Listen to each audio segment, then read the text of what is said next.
So everybody that's listening to us, if you're listening to us on one of the 20 radio stations, we appreciate that. And if you could give some feedback that you do enjoy our program to these radio stations that you're listening to us on, we greatly appreciate that. If you're listening to us on one of the podcasting sites, you know the deal, YouTube, Spotify, the list goes on and on. Just like, subscribe, share, whatever it may be. We greatly appreciate anything you can do to keep our numbers going up. They've been going very high, and we're going to hopefully continue rather for them to keep going higher and higher as the episodes keep going on. I have a real special guest for people on it. I know we have a lot of Disney people on here.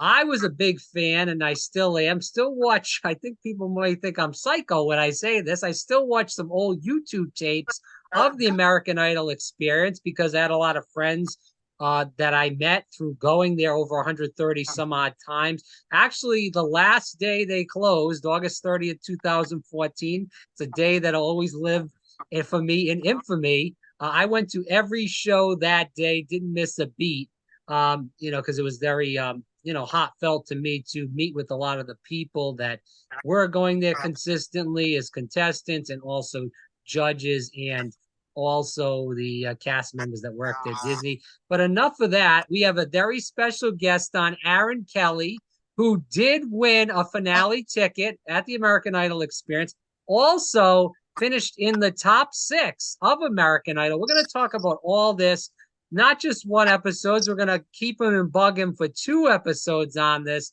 You can find more about Aaron if you haven't heard about him. I assume most of the people on here, because we know we do have a lot of American Idol experience fans, will know him. It's AaronKellyOfficial.com.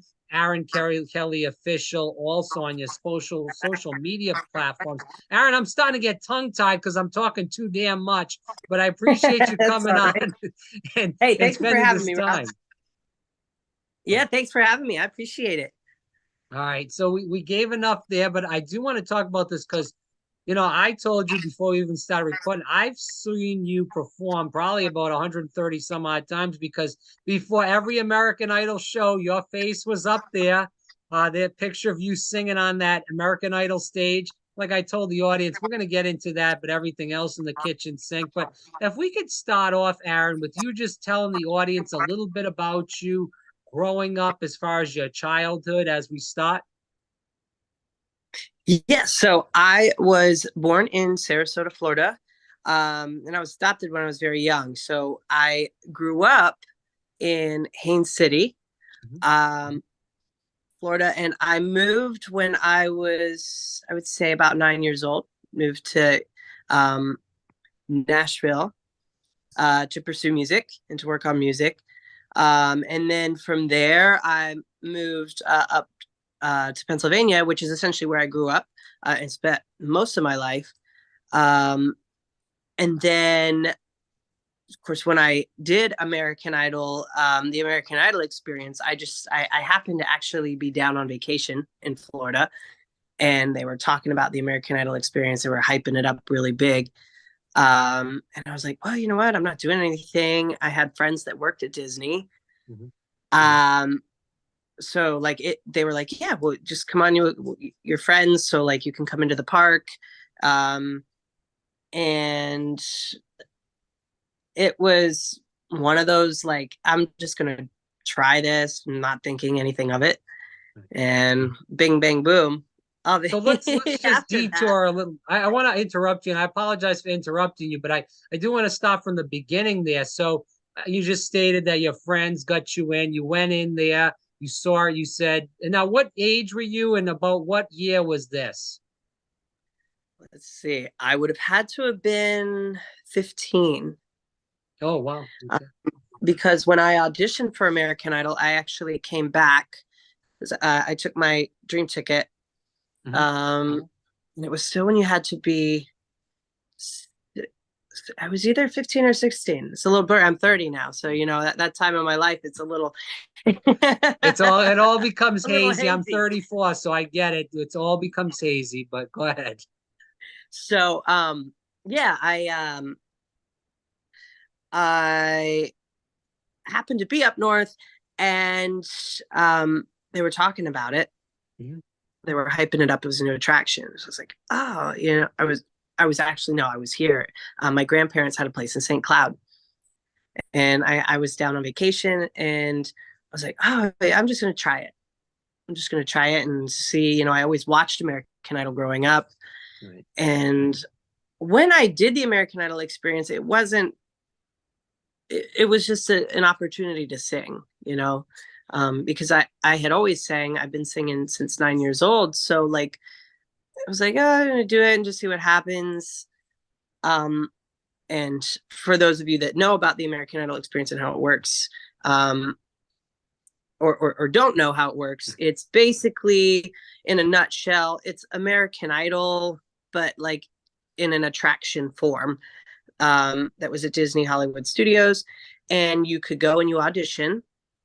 It's like a mini audition, and then you go and kind of like through the little production, and you have to like earn your spot into shows that they put on throughout the day, which are streamed throughout the park on these TVs, and everybody can watch it. And the audience votes for all of the winners throughout the day, which put together the finale. Basically a mini American Idol. And the winner from that gets a golden ticket to the front of the line to any American Idol audition, which is how I ended up auditioning for American Idol afterwards. I went, I did the experience, again, not thinking, I'm like, yeah, I'm just gonna try, I'm just gonna do it. And I did. But whatever, Aaron, you were 15 or 16 years old. You were fairly still young. Yes, when you went yep. in there, because, you know, what I've been told, and, you know, what going in the back and seeing what, you know, people like you went through when they were auditioning, you sing for that producer, that a cappella, then you may sing for somebody else. They give you an iPod, some headphones, you walk around the park, then you got to come back for that time. Talk a little bit about, I know it's a little hazy, it's back in the day, but if you can remember a little bit, do you remember what you sang a cappella?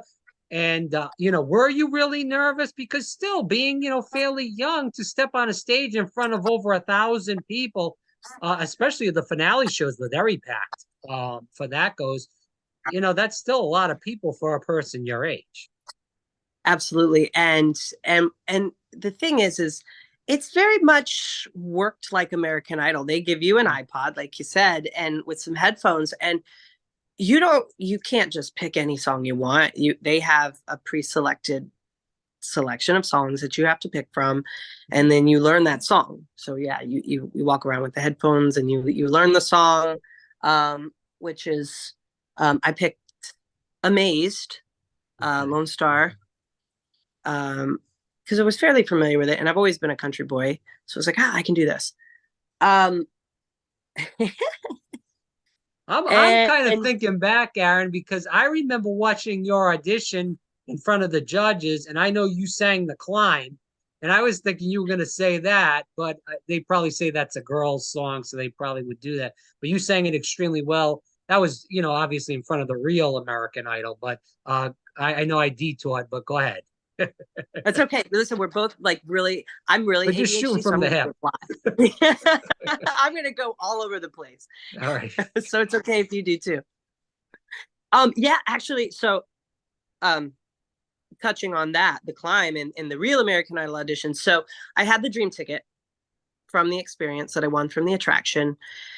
And, you know, they talk about the later audition dates. And so it was something I had to come back to Florida for. Mine was at Magic Stadium. And I remember, it's the craziest thing because there's all these people, and I had the dream ticket, right? There's a spot for dream ticket people. And if you had the dream ticket, you know, you get to go to the front of the line. And so any of the people that had the dream ticket, you're kind of together. And they shuffle you in, you've got all these people, right? You're on the stadium floor and there's all these people waiting to audition. And it's kind of like a conga line of just, there's 5 people in a line, you step forward to there would be like producers. And you sing, and then they say, you know, such and such step forward. you made it, you didn't, and I was the second person that day to make it through of all these people. Like I got to stand down there and be like one of the first ones to actually go to the next round, which was How really, many really cool. people were you with the dream ticket? Do you remember round and Remember, estimate? Was it a lot, a little, or? I, you know, it was hard to tell because again, you're still in an arena full of people, so it's all just Fair. kind of like here's your dream ticket people, and then there's more people like you're lumped together, but the dream ticket people are in the front. Okay. So yeah, but now originally I didn't sing the climb until the live, till they actually got to the judges round, which is so interesting because people don't know this, but there were like, so after you make it through that round, the very first round, you leave, you go home, you can't tell anybody you made it to the next round. Oh, wow. It's like privileged information. So yeah, like I couldn't tell anybody. I'm home, and like I'm from a very small town, so keeping that under wraps was very difficult because people obviously they knew that I was going to audition for American Idol, and everybody wants to know how you did. So that was and they were very clear that is a big no-no. You cannot tell anybody you made it through. So yeah, went home for a couple months, and I'm trying to like remember exactly the timeline. Again, this was quite a while back, so it's a little skewed, but I went back home and had to fly back to Florida for the next round. So there's 3 rounds altogether of auditions, and the final round is when you actually get to audition. So 3 or 4 rounds. My gosh. Gee, Aaron, I didn't think it was this drawn out. I thought it was like a one-day deal. You're saying that this is multiple days, it's very drawn multiple out. months. Yes, it's a very long process. You audition for producers on the show, and then you come back, and then there's more producers that you audition in front of, and then the third round is the executive producers, and then from the executive producers onto the live or to the judges that you see on TV. Very nerve-wracking because I was every round I made it through, I was like, oh my God, like I'm so grateful to be here. But like it was so scary every time. Now, were you singing the same song before the climb through all those 3 auditions, or did they tell you to sing the climb? How did all that play out as far as song choice? The climb, when I chose to sing the climb, I literally changed my song before I walked in to perform for the judges. Wow. Because it had been on my mind all morning.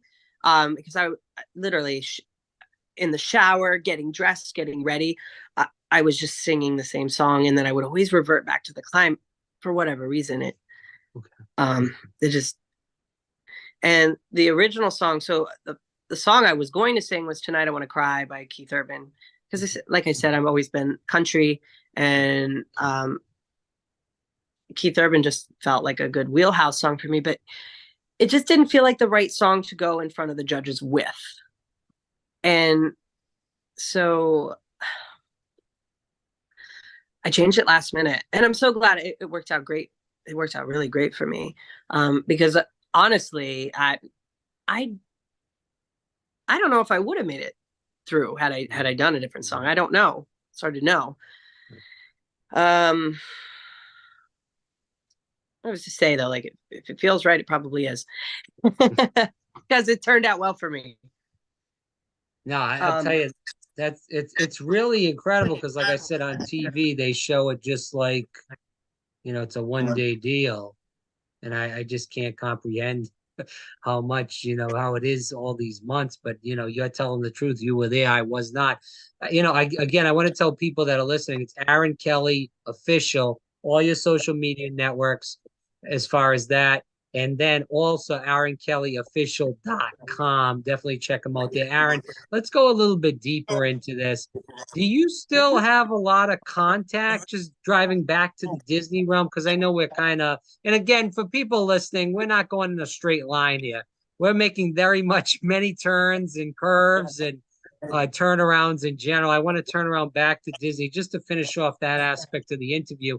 So, Aaron, going back to Disney as far as that, can you talk about that again? You were very, very young. I know this is a take me back time for you, but going to the finale, all those people in Disney that were judges, from the people that I knew, they were very much on Broadway in performing, or some of them did play in bands that were very big, well-known bands, or sing with singers in general. You have any connections you made throughout your time doing the finale show, and even before then, the preliminary? Not really. I mean, No? afterwards, for whatever reason, now I did go back to the American Idol experience once, after American Idol, and you come back and you do a bit for the American Idol experience. And like you said, they had a video, and I remember what the top 5. I lost your sound for a second. It's like very hard to hear. Any better? There we go. Yeah. Now you. All right. We'll Yeah, edit so around it. technical difficulties. That's technology. Yeah. I came back, and there were some people that I remember backstage, but there wasn't much like communicate. It was very much like you go in, you do the attraction, and then you leave, and that was pretty much it. Now, Greg, who was very instrumental in the attraction, he was really awesome. You're talking about Greg Hudson, the host? No, Greg. Trying to think of Greg. I'm blanking on his last name. He was one of the big people behind the attraction. And you would probably know that better than me, but I'd have to go back and look for the exact last name, because it's been a while since I've talked to him. But he was always like the correspondent person I talked to. And he was really great. I know, like, when we came back, like he hooked my family and I up with, like, we had a tour guide, and they took such good care of us. It was so great. Just the experience afterwards, and that, in Disney in general, is so awesome about that. Like, so I did go backstage, and I got to see some people that I hadn't seen, and meet some new people. And because the judges are they changed the judges. It's kind of like different actors. So, but yeah, we came back and filmed some stuff and talked a little bit about it. And yeah. I don't know if I answered your question or not. No, it's fine. But we did get an audience question about the Dream ticket. Then I want to move back to the American Idol, regular American Idol show, rather. Speaking about the Dream ticket, was the ticket like an actual ticket that you had to give up? Was it a piece of paper? Just tell the audience a little bit about that.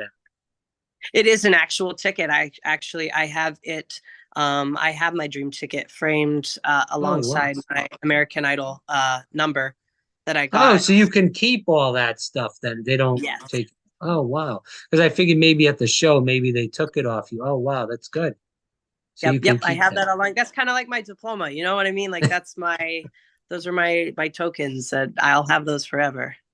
So you're saying that the show that was at Hollywood Studios, I should state, is very much so like the American Idol that you went through on the regular TV show, then, correct? Yes, and I have to commend it, because after going from the American Idol experience at Disney to the American Idol show, like, and then coming back, that stage and the production that they put together was spot on. It was like being right back on the live show. Like, they did it so well. It was like an exact replica.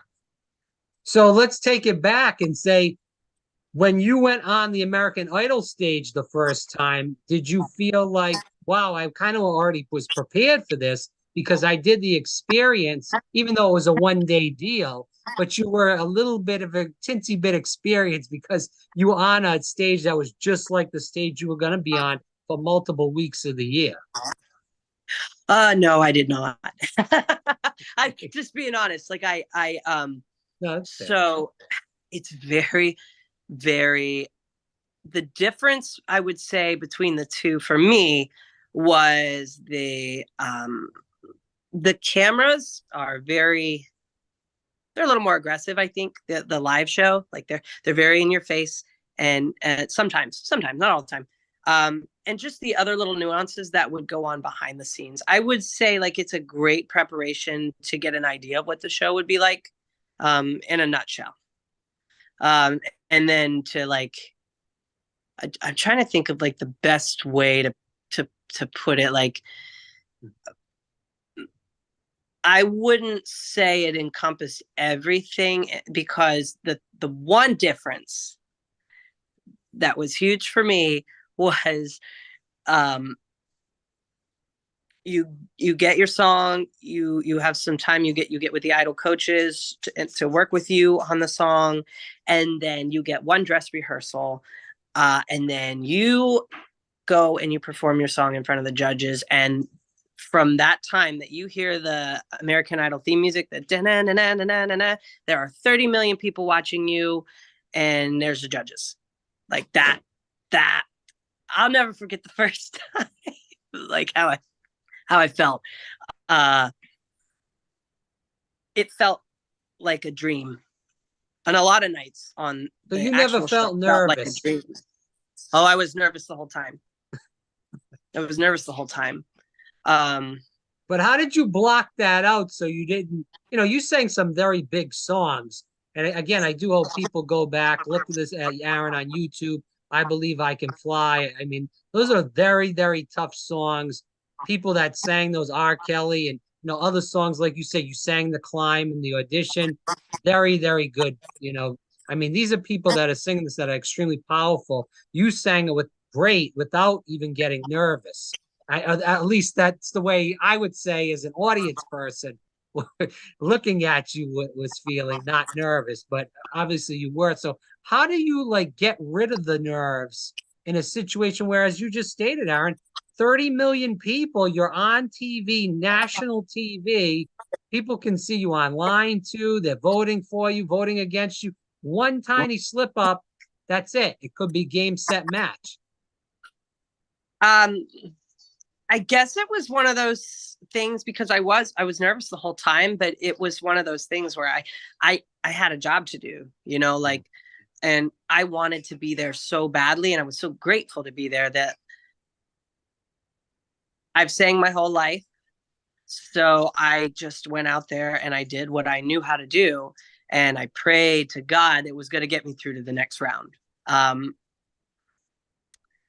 It was just one of those things where I went out and was like, all right, you've either got this or you don't, but you got to get out there and do something because you're live. No, I definitely hear you. If you don't, then they'll definitely, the audience will definitely screw you.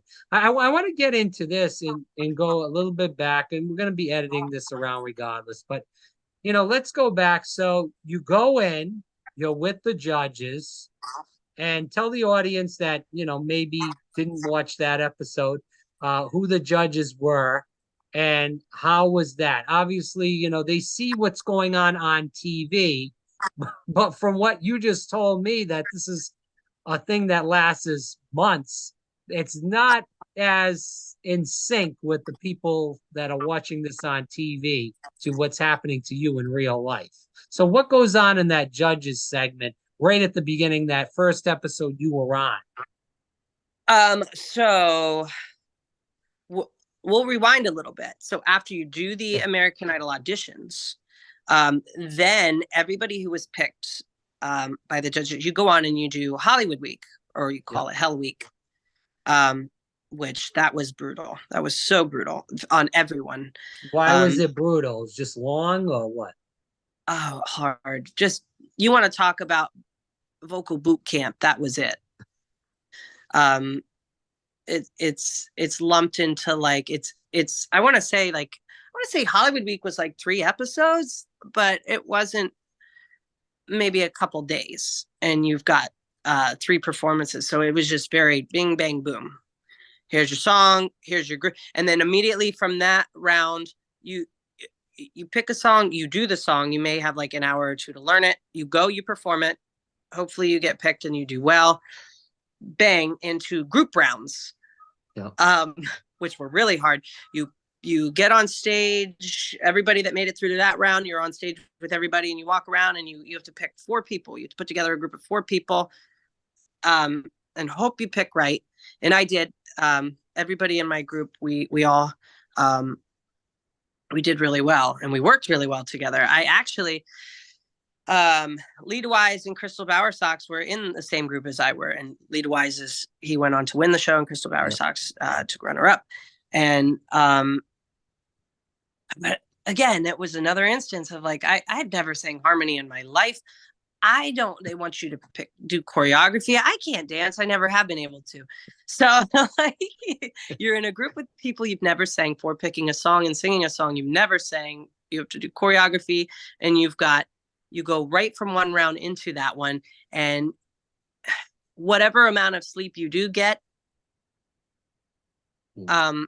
the night the performance is whatever time you didn't use to practice your song. So